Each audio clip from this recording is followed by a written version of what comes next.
Ganjar di puncak, Anies terancam tepar. Dikutip dari Tempo.com, berdasarkan laporan survei terbaru, Gubernur Jawa Tengah Ganjar Pranowo kembali unggul dalam elektabilitas calon presiden Capres 2024 sampai 2029. Lembaga Survei Politika Research and Consulting (PRC) menyatakan bahwa dalam simulasi 10 nama, Ganjar menempati posisi teratas dengan elektabilitas sebesar 30%. Gubernur DKI Jakarta, Anies Baswedan, berada di peringkat kedua dengan elektabilitas sebesar 23,8%. Disusul oleh Menteri Pertahanan sekaligus Ketua Umum Partai Gerindra, Prabowo Subianto, yang berada di posisi ketiga dengan elektabilitas sebesar 20,8%. Kemudian, bila dalam survei simulasi 3 nama, Ganjar Pranowo masih tetap berada di posisi teratas. Pada simulasi itu dan dengan 2 model survei, hasil perolehan elektabilitas Ganjar sebanyak 34,6% dan 46,8%.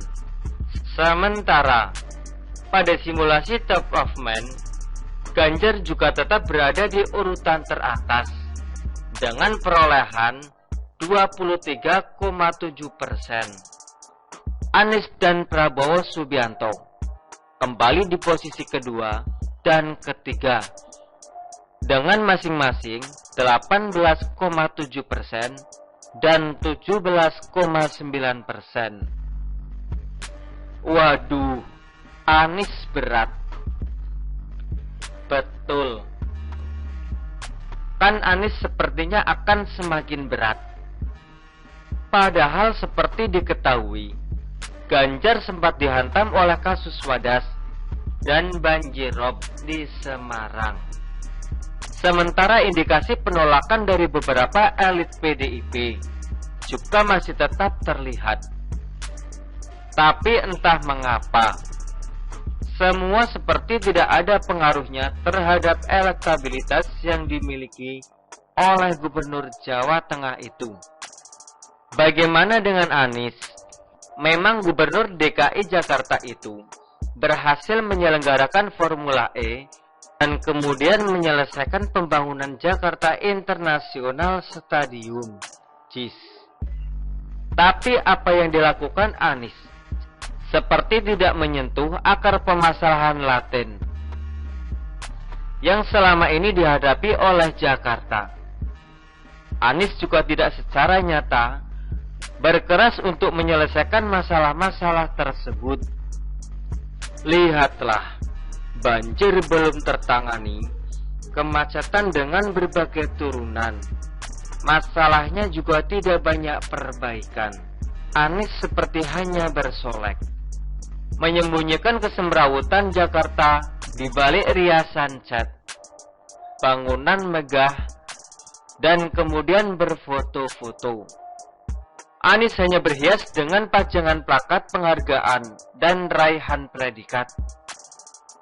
Semuanya masih dipermanis lagi dengan serangkaian kata-kata sanjungan penuh kebanggaan. Belum lagi masalah-masalah yang kemungkinan bisa timbul akibat dari masa pemerintahannya yang tidak rapi itu. Masalah yang sewaktu-waktu bisa meledak karena berbagai kelebihan bayar ketidakcermatan yang dilakukannya itu.